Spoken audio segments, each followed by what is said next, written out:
Hi Pep, Russell from Sunday Life. A former Liverpool player said the other day that the difference between Manchester City and Liverpool is that Liverpool have yet to prove they have a winning mentality.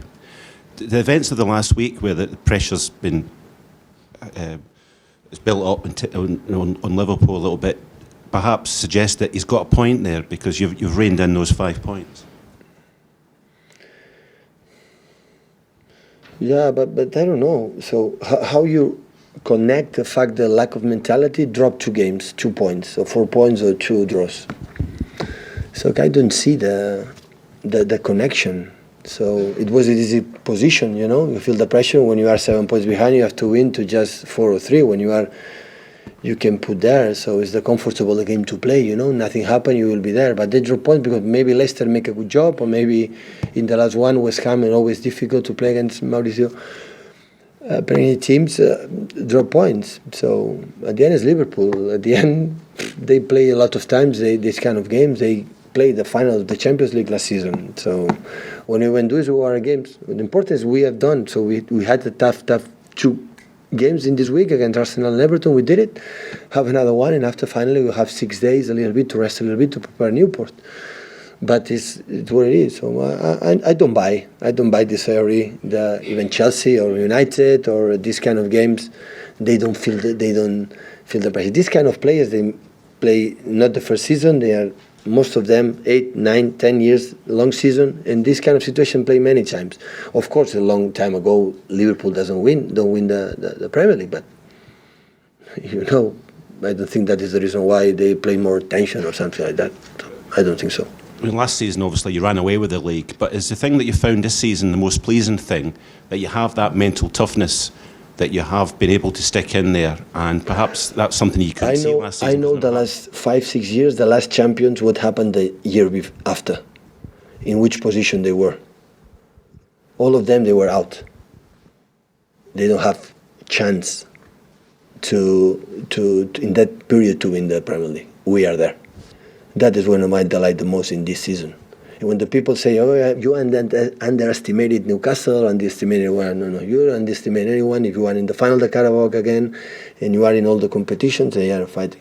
So, the previous Chelsea 2 seasons, Leicester, and the other ones in that period, no chance. We are there.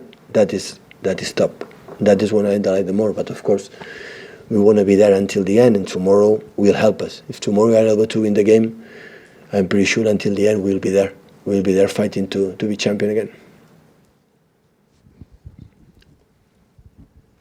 Hi Pep, can I go back to Fernandinho, that position he played in last week? He's obviously a very important player as a midfielder at the moment. He'll be 35 when his contract expires here. Could he extend his career by playing as a centre-back? Because you did that with, for example, Mascherano at Barcelona. You changed his position. Do you see long-term that may happen to I think Fernandinho? he can play in that position, I'm pretty sure. He's fast, strong in the air, good backwards, and when he see the football in front of him, his vision for the pass inside, the switch of play is excellent. So he's intelligent to go forward and go backwards, so he understands everything. Of course, he has to train more habits, but he can do it, yeah. I think he can do it. And as a player... But of course, his position is midfield play. But as somebody like yourself who played in Fernandinho... But I know what's going to happen. We're going to lose when Fernandinho play in that position. Now I'm a genius, huh?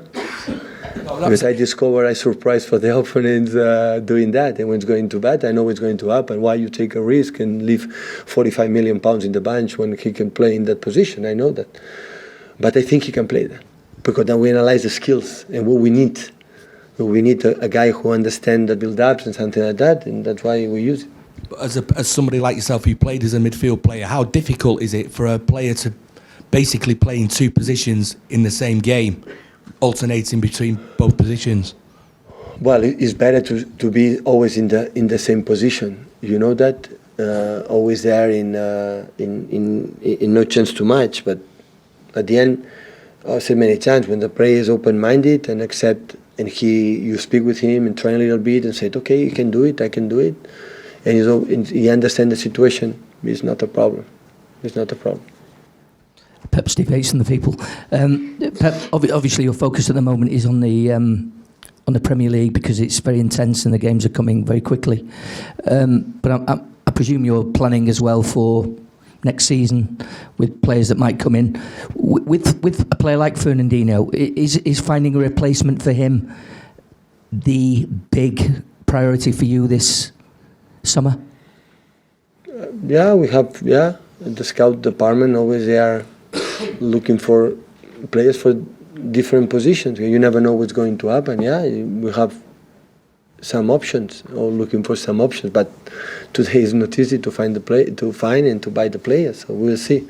But of course, we have tried to, we spoke many times about that. We're trying to, to help Fernandinho in that position. Are you close to finding the player that could be the next Fernandinho for you? It's not close. It's not close. But the transfer winter is over. Until summer we have time. No problem. Would you be optimistic of finding Always I am. that player? Always I am. Okay, thank you. Thank you.